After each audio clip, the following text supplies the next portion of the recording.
1920s. But this is the first place we start seeing mass music produced. Now, before we move on too much, Marcus Garvey, Garveyism, this is another African American that we need to make sure we know. So pause this slide, make sure you get it down completely. Okay, so with that, Marcus Garvey is a musician, a political, literally a political force in the 1920s. He's a publisher, he's a journalist, he's an entrepreneur. I'm going to be real honest with you. He's everything, including crazy, in my opinion. He absolutely creates this thing, and I need you to circle or highlight Garveyism, big old massive circle and highlight of Garveyism.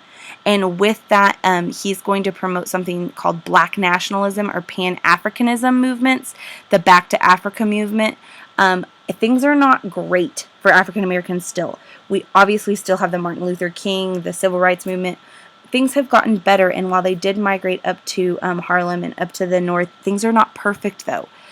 So with that, you have to remember that that there is still going to be a lot of anger. And one person that was getting extremely angry because, W.E. Du Bois and Booker T. Washington were not successful in overcoming segregation.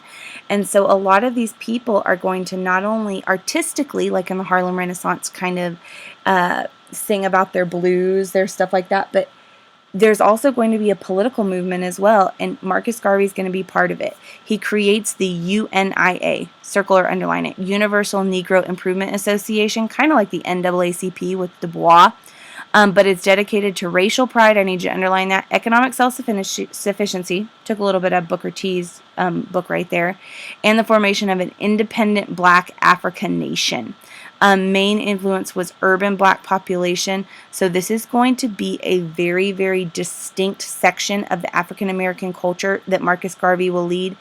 And he literally gets so angry with American society, he starts the Back to Africa movement. You want to make sure you star that. And there's, of course, their flag.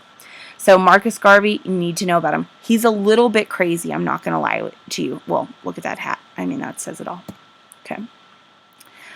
All right. All right. If you haven't taken a break, make sure you do. Okay, so the next thing we're going to do is we're going to start talking about the religious aspects of the social movements. The fact is the 1920s becomes literally a time where everybody is wanting to party and everybody is wanting to do their own thing. And a lot of the times when we modernize, and we have to remember that word modern meaning new. There is going to be a certain aspect to society that does not like change. Yes? Even in today's day and age, don't we see massive amounts of people that do not like change? Of course we do. This is going to happen as the 1920s goes on. You're going to have these modern people and you're going to have these people we call fundamentalists. We're going to take an entire day in class over this, but I need you to make sure you understand the working aspects of it before you come to class. Now the modernists right here, root word modern, versus the fundamentalists, root word fundamental. What's the most fundamental thing to the older generation? The Bible. And so with that, it's going to become a religious debate. Now here are some names you need to know. We'll get to it in just a second, but one thing I wanted you to look at, we're going to watch this video in class, is something called the monkey trial. Pause this, get it down.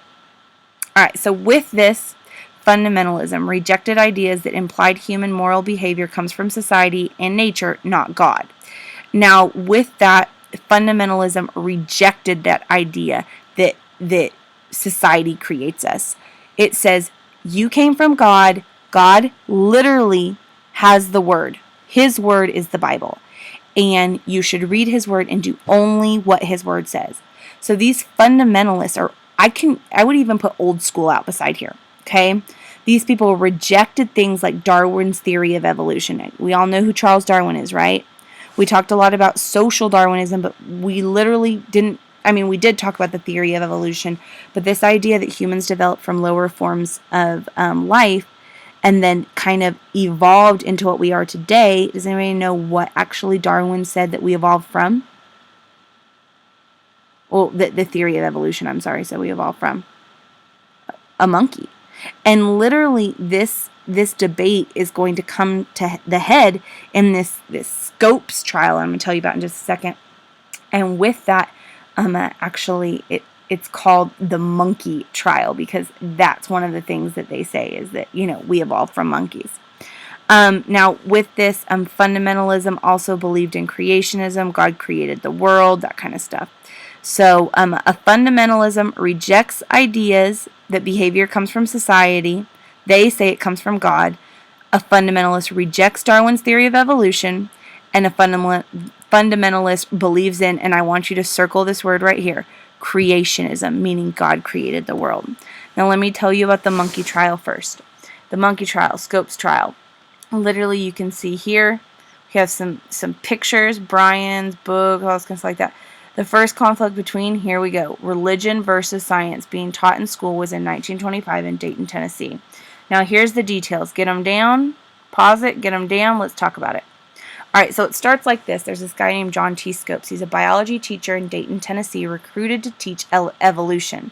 Now, remember, evolution is where we say people evolved from lower forms. The monkey, right? The ape. Now, here's the deal. John T. Scopes steps into his biology classroom, says that we came from apes. The fundamentalists flip out.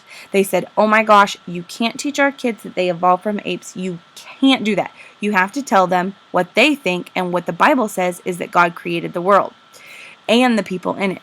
Now, with this guy, John T. Scopes in Dayton, Tennessee, Tennessee's a pretty conservative place, he says, nope, we evolved from apes. Automatically arrested, because there was this thing called the Butler Act. I want you to write that out beside this slide over here. The Butler Act says you have to teach creationism.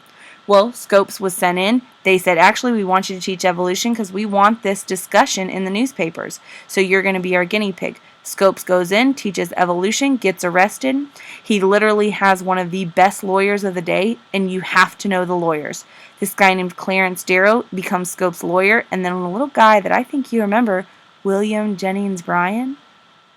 Do you remember him? Oh, he ran for president for the populist and Democratic parties in 1896 and told America that they should have bimetallism, silver and gold, and said, you will not crucify mankind upon a cross of gold. This guy is super religious. Scopes and his lawyer are very, very modern evolutionists. Massive debate between science and religion. Scopes was found guilty after 8 days, sentenced to $100 fine. Conviction was later overturned. But here's the deal. It doesn't really matter that John T. Scopes was arrested for teaching evolution. What matters is the trial happened. Because when the trial happens, these headlines right here, and all of this is going to go down in the middle of the newspapers, which means everybody in the country is going to start talking about, is it right that we teach evolution? No, we should be teaching creationism. And then you have this cultural divide in the 1920s. Modernists versus fundamentalists. New hip age people versus your old school church-going people.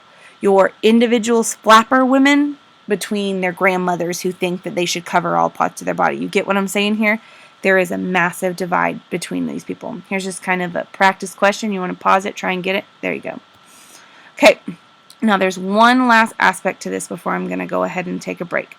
It's the social and cultural conflicts that also come because of one amendment we already talked about. Y'all remember Prohibition? Anybody want to write down what number Prohibition was, the amendment? You're right, if you put 18th Amendment. So out beside here, write 18th Amendment real big. It was called the Noble Experiment. Now remember, Prohibition came from a movement that we've already talked about actually right before the Civil War called the what movement? Temperance movement. I hope you said that. Now what ends up happening is the 18th Amendment is passed, makes all consumption, production, sales, anything of alcohol illegal. Well, let's be honest. If you try and take alcohol completely away from all of Americans, is that going to go well? Of course not. So things start popping up called speakeasies. Out beside speakeasies over here, go ahead and write secret bars. This literally creates its own business. This is when we start to see your mobsters. Al Capone, anybody heard of him? Alfonso Scarface Capone, biggest mobster in all of American history. Literally becomes one of the wealthiest guys in America because he becomes literally a mobster, illegally transporting alcohol, producing alcohol, anything you call it, speakeasies, whatever it is. Here's government agents breaking up an illegal bar. Speakeasy. Now, prohibition. Let's go ahead and get this down. Pause it. Get this down. Okay. Prohibition. Goal was to reduce crime and poverty. Literally, reduce crime and poverty and improve the quality of life. Remember the temperance movement that I showed you, First Glass to the Grave, where the guy started off, oh, I'm just social. Oh, wait, no, now I'm cheating on my wife. Oh, wait, now I'm mugging someone. Oh, wait, now I'm dead. Yes?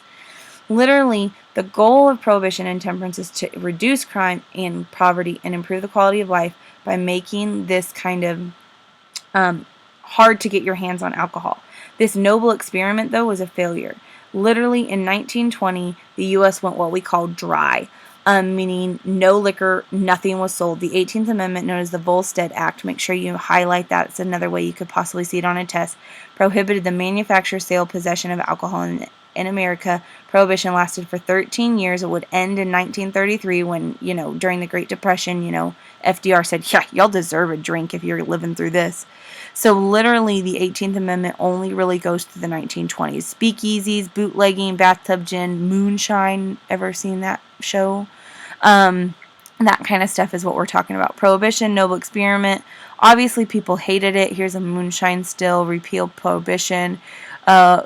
Which gets your vote? Mother or the saloon? That kind of stuff. This is between suffrage or alcohol, prohibition. Anyways, long story short, prohibition does not go very well. I'll be real honest with you. People drank more than ever during prohibition, and there was more deaths related to alcohol. The whole goal was to decrease crime. They increased crime. Oops. No other law in America has been so flagrantly violated by decent law-abiding people. Overnight, they became criminals, mobsters, Al Capone, gangsters, speakeasies.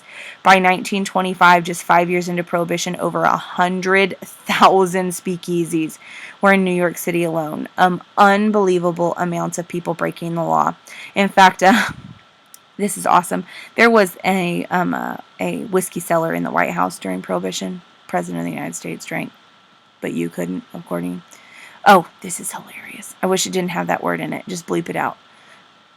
I saw this meme and I thought, oh my gosh, this is so true. Because all those gangsters, they be walking around with their pants down, with their swag or whatever crap you people call it. This is what real gangsters look like. Bam, Al Capone. Now, here's the deal. Capone would get arrested, actually. It's kind of funny because he got arrested on tax evasion. But long story short, Prohibition literally creates massive, massive crime. Kind of interesting that it was supposed to go down. It ends up going up.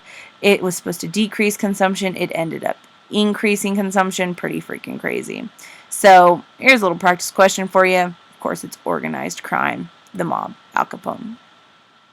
Okay, I'm going to go ahead and stop myself here, and we will get to the rest of the notes in a while. So make sure you are doing good, understanding any of this. If you need to go back through, re-listen to it, or make sure you get it down, go for it. Remember, it is a working knowledge that I expect you to have. I don't expect you to be an expert on it, but you dang sure better know the people, the stuff I'm talking about, because I'm going to do a little one-day summary, and that's all you're going to get.